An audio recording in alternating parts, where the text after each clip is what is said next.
Everyone, Anne O'Connell here with OC Publishing, and welcome to the author journey.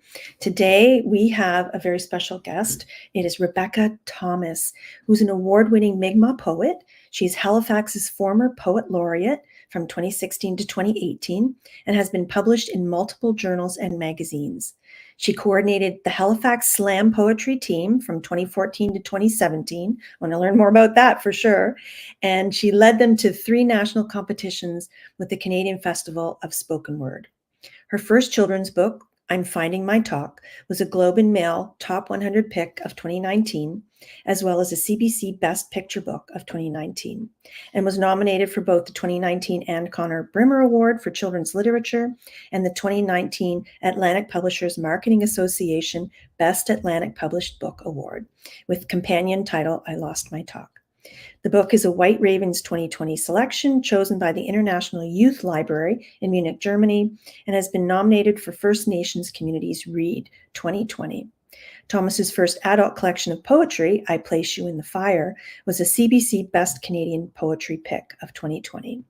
Her children's book, Swift Fox All Along, was published in 2020 and was a first finalist for Governor General Literary Award. She's a cultural educator and student services advisor at Nova Scotia Community College and a very strong advocate for her community.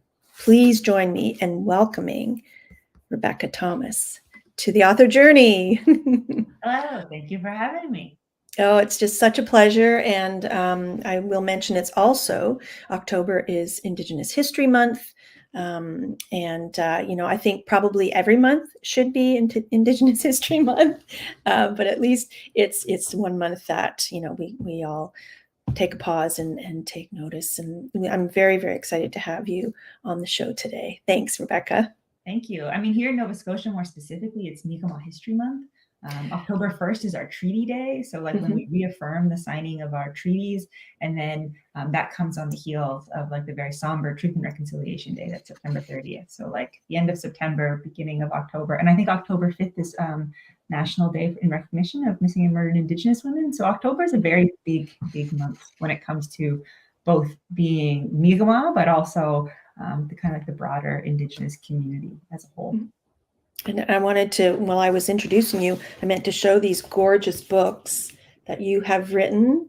Swift Fox All Along. I want to dig a little bit more into this book. This is a beautiful story about a young Mi'kmaq girl who is learning about her culture. And I think it kind of mirrors pretty much your own experience. Is that true? Yeah, it's like my life condensed down into an afternoon on the res. And I'm Finding My Talk, again, a gorgeous book. So talk about a little bit about why do you find, or why did you feel it was important to write these books for children? I mean, a lot of it is labors of love and passion and seeking validation on my own experience, right? I didn't grow up in a reserved community, and at the time I didn't realize that that's a fairly common experience. I just thought that I wasn't, as native as, many of the folks who did grow up there. And so a lot of it was, like I said, seeking out my own story and then making it accessible for little kids so that, people who I grew up with, non-Indigenous people, have an anchor point of understanding of you're going to see Native people outside of the reserve, you're going to see them outside of a stereotype, and that humanize us. But it also, hopefully will validate, other Indigenous kids who grew up off reserve, who feel very disconnected from their communities. Because it's important to remember that the reserve is not an Indigenous idea. It's not our idea. We didn't want to live in these very small swaths of land, right? So it's hopefully will also normalize Indigenous presence in Indigenous territory, which is this whole nation. And when did you first start feeling the need to kind of return to more of your cultural roots? Because you didn't grow up with the language, correct? Yeah, that is correct. I grew up with my mom. My mom and my grandfather pretty much raised me. I had a stepdad, but he wasn't as involved in my life as maybe he ought to have been. But I grew up with white parents essentially, and here I was as this like brown kid, and not quite understanding why, I guess. Like, and so my dad would be in and out of my life for my whole life. I've never lived with my father, apart from like summer breaks. I'd go stay with him for a month, here and there as a child, but that was about it. But he was constantly kind of like, or it wasn't that he was pushing, but like I would see things when I would be with him that I wouldn't see in any of my other friends' homes, like eagle feathers, braids of sweetgrass, sage bundles, like smudging materials, like ash baskets. We had some ash baskets in our home. I didn't realize that they were Nigama, that I just thought they were like, oh, it was a sewing basket, like a sewing kit kind of thing. Right. And so I had these like things that were very unique to my father. And then when I went to university, I saw other Native people. Really, truly, I grew up in a very, very white part of New Brunswick. And I would do sweats, or I would go to powwows when I was younger on occasion with my dad, but I was always going to where the Native people are. And so this was my first experience of like going to university, which feels like a pretty common rite of passage for a lot of individuals. And all of a sudden there were other Indigenous people there. But they would ask all these questions, they have all these inside jokes, or they have all these, and I didn't know any of it. like by no fault of them, but like an alienation on my own part, feeling like I was missing out on something. And I just made a decision that I was going to be a part of that. So I got a job at the Friendship Center. I worked as like the student like worker at the Native Education Counseling Unit at Dal. I did what I could, And your dad was a residential school survivor? Yes, he's still with us. And so he went to the Shubenacadie Residential School for 4 or 5 years. So like uncertain when he was very, very young. And then when he was a teenager, like a preteen, he got sent down to New York, and then he kind of lived and bounced around there until he came back to Canada in 1968 or 1969. That's when he came back to Canada. And did he ever share those experiences with you? No, not as a young person. He struggled a lot with alcohol, as many folks who experiences extreme trauma can sometimes do, right?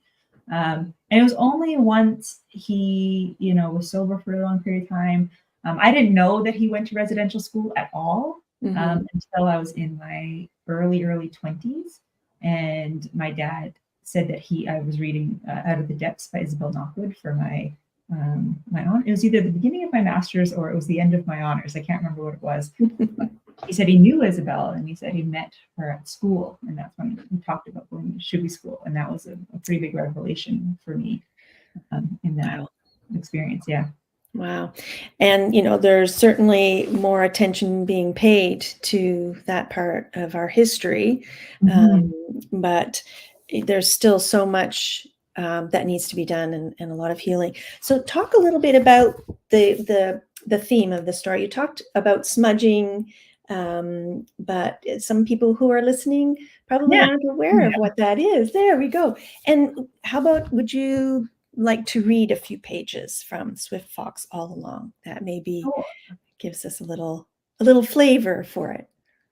Yeah, I'll read a little bit of it. I'm trying to figure out what spot that I'm going to do. Okay, so I'll read just like a couple little bits from the middle part of it. So essentially, like what leads up to this part is that Swift Fox is going to like the reserve community for the first time. She's going to meet her family, her cousins, her aunties, like all this family that she didn't know she had.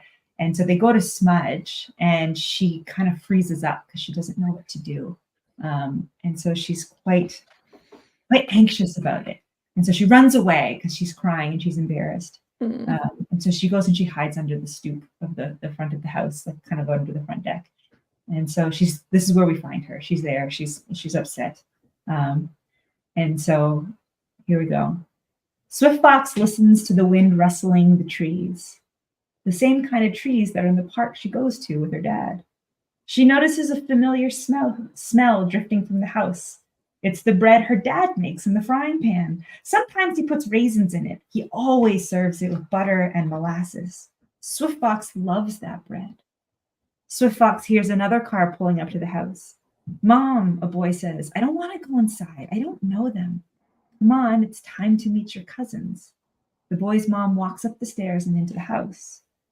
The boy has freckles just like her. He looks like he has a belly full of butterflies, too. Who are you? The boy asks. Swift Fox. She stands a little taller. Who are you? Sully, he says. Sully eyes her up and down. Swift Fox feels her cheeks get hot all over again. Who is he anyway? What's that smell? He wrinkles his nose. It's the best bread in the world. My dad puts molasses and butter on it. It's so good. So at this point, I'm not going to read the whole thing. I think you should go kind of read it.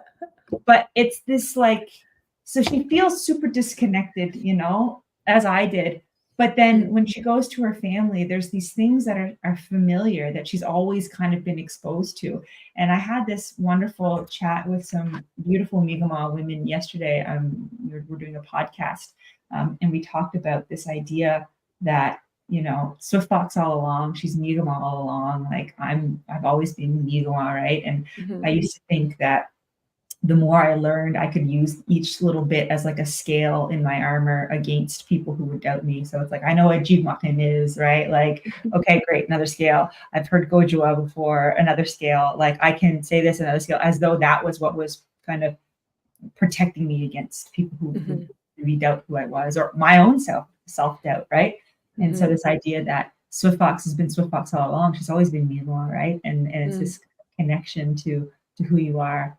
And that there is like joy and beauty in discovering culture and reconnecting, that it's not about like, it's not a form of like authenticating yourself, but more so like the joy of rediscovering what you've always should have known that's always been inside you. And so that's so beautiful. Oh my goodness.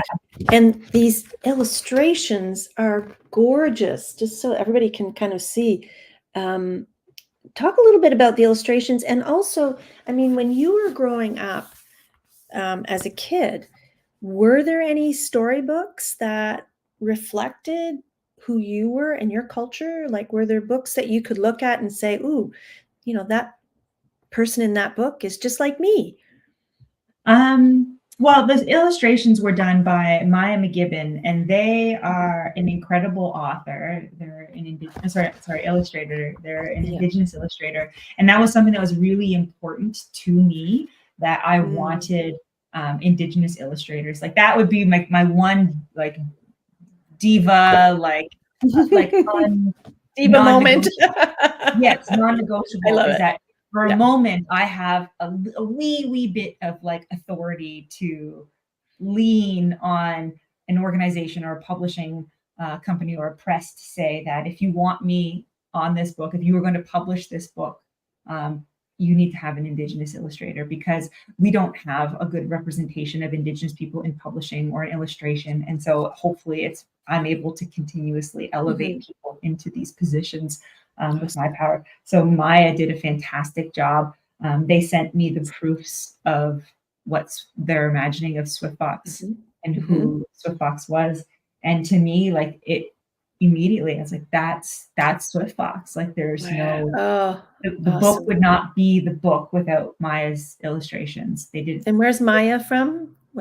Maya was actually in Europe and then came back to Canada. I currently think that they are in the West Coast. Okay. But they may have returned to Ontario as well. So but we were always connecting through email and making sure that Swift Fox felt it. And they snuck in like little bits of like Mi'kmaq culture in there. So there'd be like the eel weir that you see like outside the house, to like the baskets here, like we were renowned basket makers as well. So there's like little snippets of like Mi'kmaq culture. I love it. Which I'm just so happy to see. Like, and is Maya Mi'kmaq? No, no, she's no. Ojibwe. Ojibwe. Oh, that's excellent. And Yeah. the dreaminess of it, because Mi'kmaq culture is very spiritual, and nature has such a huge part. I mean, Well, I mean, we're also connected to this land. And so I think mhm, it's, less, at least the way that I see it, it's less for me as like a spiritual connection and more so as like an obligation and a responsibility to care for the thing that cares for us. Right. mhm, And so mhm, it's more built on seeing like the earth, uh, and like how it is that we are, like everything on this earth is from this earth, mhm, and that our earth is like is a peer and is a family member, and that it cares for us in a way that we are required to reciprocate that care, and we're not mhm. caring right now. So we're not like Nedugalimp is like our conservation ethos and balance, and like right now it's like as we live in this world, Excellent. it's not Nedugalimp, right? Mhm, And so having that kind of like stepping up and taking on that responsibility to care for this earth is more like it's practical. It's about preservation. It's about preserving the land, and it's just honestly it's about caring for your family member. Um, mhm, so like mhm. that's Mother where Earth, connection right. comes from, right? And And when did you first start writing? Like when did you first put pen to paper and realize that you were drawn to writing poetry initially, right? I was in my mid late Mhm, 20s. Like it wasn't mhm, something that I did a lot. I wrote a lot academically because I did an undergrad and a graduate degree. mhm, So I think that has all been that's been very helpful. I think because I guess I know a lot of words. So for me to So just find stringing them together in different ways. I was a voracious reader as a young person too. And so I think partly like having those words to express myself, like I work with folks who, sometimes I'm sitting with them and they're telling me what's going on and they're having a hard time finding the words. And Mhm, and partly it's difficult to kind of describe your feelings if you're having a hard time, but also partly I think is that for me it's a tool, like it's a well honed tool, my vocabulary and my capacity to explain myself in words and via writing that has been mhm, very advantageous and helpful for me to feel like what I'm saying is important or that I'm being understood. mhm. Um, and so that was something I did want to go back just very quickly when you asked Yeah. about seeing people who look like me. That was one of the things that Maya, I think, did such a fantastic job was that they put in so many different kinds of Indigenous people with like curly hair, our Afro-Indigenous representation, folks with short hair. We don't all have long, flowy black hair. Like they did a very good job of ensuring that there was like diversity in our representation as Indigenous people, right? I think that we get caught up in this notion of what an Indigenous person is supposed to look like or who they should look like, and we don't all look that way, and that doesn't Mhm, take away from our indigeneity. So I just like it was very cool that they really, without prompting, mhm. all this representation, and I was so pleased with that. Obviously, feeling the same, sense of maybe obligation and making sure that the story is told. Yeah, I had Absolutely. creation stories like growing up, like Mhm, about crow or glooskap, coyote, that mhm, sort of stuff. But like indigenous people weren't like the main focus, and if we were, it was to kind of like give the same sort of analogy that Shalin Jodri gave. It's like it was like a photograph, like it was mhm, like stuck in time, mhm, not this modern group of people who has levity and joy and trauma mhm. and experience and good ideas and competency. It was this like the snapshot, Static. it's like old sepia toned Mhm, snapshot of way back when, and that's when there mhm. was indigenous people. And so having a really nice modern representation of people, like I think Swiftfox Auntie has like a butterfly tattoo on her neck, and like I love that it. you see indigenous people who have modern, Mhm, tattoos who have, you know, wild haircuts, who dye their hairs different colors, who express themselves in a variety of ways, and having that representation there, I think, brings a lot of our humanity and our realness back to non-Indigenous people who might view us as a stereotype or a prototype that they have in their brain that we fit. And it's very a natural parallel with the language, which is flowing and always in motion, right? Yeah, I mean, I don't speak the language, so it's like Ilnui Sigishka, like I speak like very, very, very little of it. But it's like the language itself it's a polysynthetic language. It's like you break apart different things, you put them together, and they create new meaning over here. And it's very like verb based. There's this notion of like animate and inanimate, but that's not just like in the way that French is masculine and feminine, and that thing is just masculine or that thing is just feminine. Like the animate and inanimate can change based off of context, and like what is specifically like are you referring to, and like if that object then moves to a different part of the world, that can change its animacy based off of like the context of that new space that it's in. So it's like it can be extremely overwhelming. But the more that I learn about it, it's, you know, like a bird kind of chipping its way out of a shell. There's a crack at first, and then hopefully, you know, eventually something comes out that can sustain itself, right? So I'm still just cracking away at the shell, but there's a crack. There's a little bit coming through, and so I think that's been helping my understanding, at least, of what the language could be. That's awesome. It is a beautiful language, and I remember Wilalia.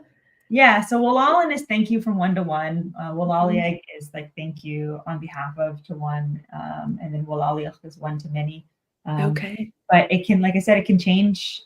There's all sorts of different endings. Like I'm not a language expert. It's like, you know, you're gonna have to bring on Bernie Francis if you want to have a breakdown of like language. He would be the person that I mean, I text him when I have questions. Yeah. Text him, and he'll send me voice, you know, pronunciations and stuff. So like he translated the Purple Frog for us. Yeah, exactly. And like even like the notion of a translation, it's more of an interpretation, right? Like there are very few direct translations of anything, you know, especially when you're going from a language like English to a language like Mi'kmaq, right? That has like, they're not founded in anything that's the same, you know. It's not a Latin-based language. It's not a Germanic language. It's not like it's something all of its own. It's an Algonquin-based language, right? So it's like that even then. So it's an interpretation. Right. That's too funny. So speaking of language, let's talk a little bit about On Finding My Talk. So how did that, what inspired that? Well, I mean, On Finding My Talk was like a true honor. Like it fell into my lap. It wasn't anything that I sought out. Nimbus had gotten the rights to turn I Lost My Talk into a children's book by the incredible Rita Joe, like the Mi'kmaq poet laureate, if you'll allow. And they reached out to me and they asked if I wanted to write the like companion piece, like a new modern piece. Okay, I'll do my best. And then I wrote it. I sat down. Like my process is very interesting. Like I think and think and think, and I talk about it and I think about it and I talk about it. But then when it comes to like writing, especially if it's a poem, I to sit down and do it all in one go. So. Like I wrote it just like in like an hour and a half in an afternoon. After thinking about it for a really long time. Yeah, and like what do I want it to be, and like how do I want to represent it, and like it is for kids, so I have to think about the language that gets used, but I also don't want it to be like so boring that parents who read it to their kids don't get bored, or that they see themselves connected to that, because there'll be lots of Mi'kmaq people who are reclaiming language and culture and space. So it's like you're trying to appeal to like both groups simultaneously, and that becomes quite tricky. But yeah, I think you hit the nail right on the head, and I love you know that you it's a comparison between, you know, your life lived and, you know, who you know you are in your heart, and how these things kind of blend, you know, and it really, to me, you know, like I said, hit the nail on the head. Making new friends, you know. Yeah, and Pauline, who is Mi'kmaq, she's from Elsipogtog First Nation. She did such a fabulous job, and she put in like she sat down with me and went over all the illustrations with How me. gorgeous. Oh my And they're gosh. like acrylic paintings. So these are all paintings that then were scanned and put into the book. So these paintings exist, and she showed me the paintings, and they were gorgeous. Oh my And like gosh. things that like I didn't even notice until she pointed out. Like even the cover, like I have like a little patch of freckles, like under this eye that she saw in my Instagram photo. So she made sure that those were the pictures of like sewing, like these are actually my hands that she saw in a photograph that was taken at the museum. Wow. Sure that they were modeled Oh after my goodness. that correctly. Could This is a picture of me and my sibling from when they got you love married. that? And so I took this. This is an Instagram like filter. So when they got married before they moved to the States, Oh, I took this on their wedding day with their oh my wedding. gosh. And so that's Can me and Lauren. And so there's like really cool.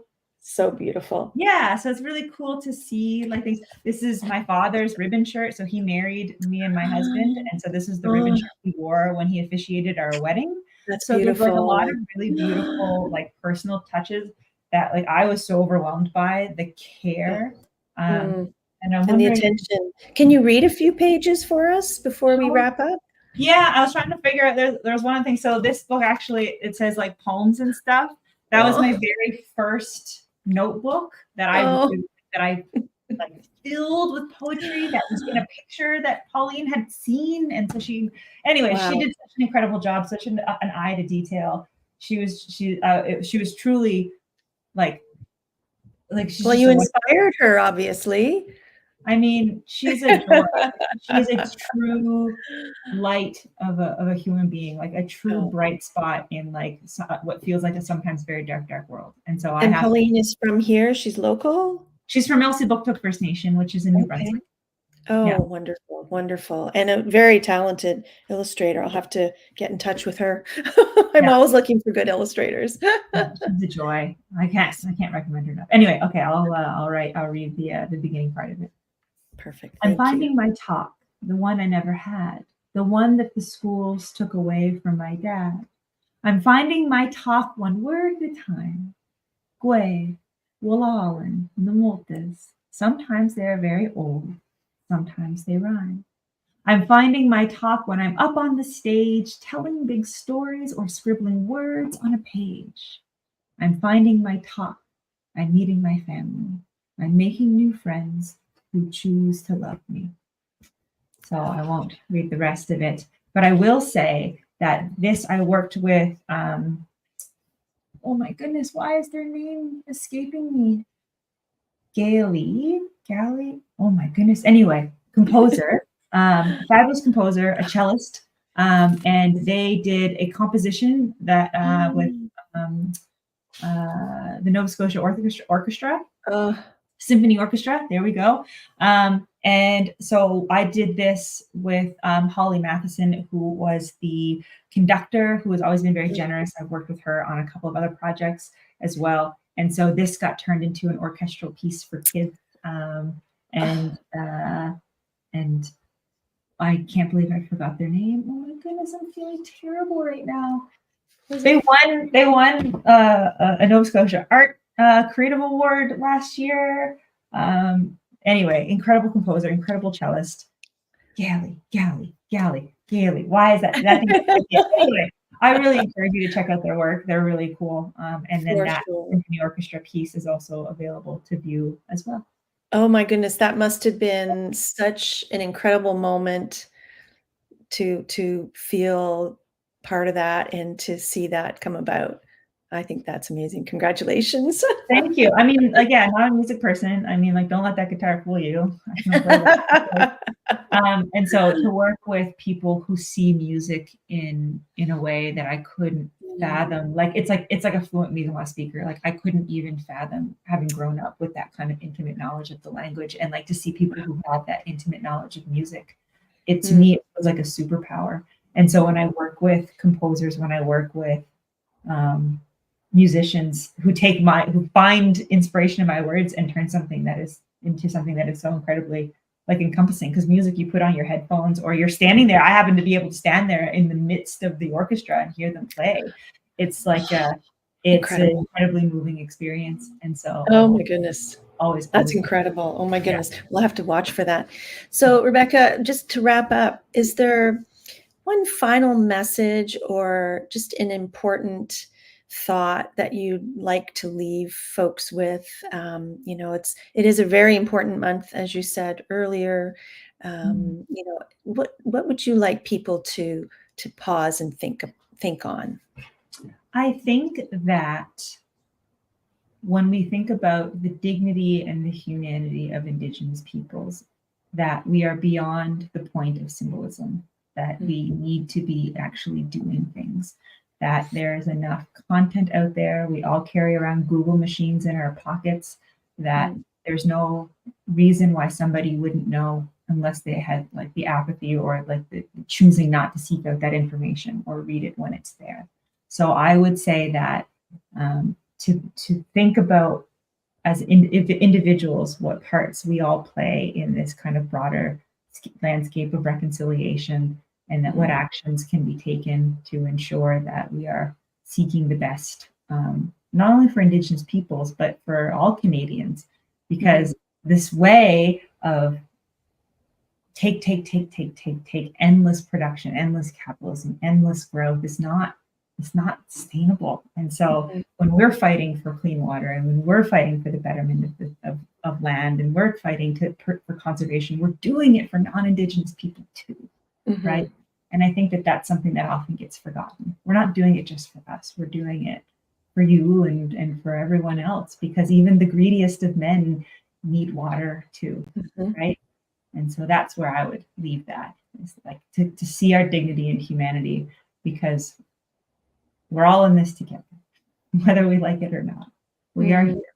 And so some solidarity and support in that would be wonderful. Oh, amen. Thank you, Rebecca. And one of our viewers, Rhonda, is watching, and she says, India Gailey. Yes. And I know Rhonda is watching us from Cape Breton, Thank you, I Rhonda. believe. Thank you so much. Please go listen to India stuff. They're just, like I said, it's a superpower to me, people who understand music in that way. Wow, and India did an incredible job of like taking the chaos of like lost words and then bringing it back to like a cohesive soundscape that sounds like music. Oh, it's incredible.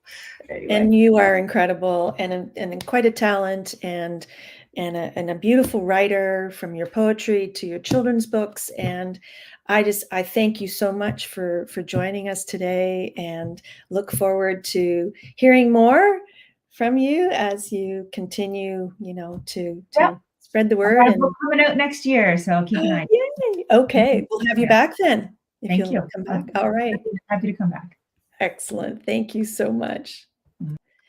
And thank you for joining us on the author journey today, and hearing the very talented Rebecca talking from her books, and hopefully she'll join us again. So for now, I'm Ann O'Connell, and have a wonderful day. Happy reading and happy writing. Bye for now.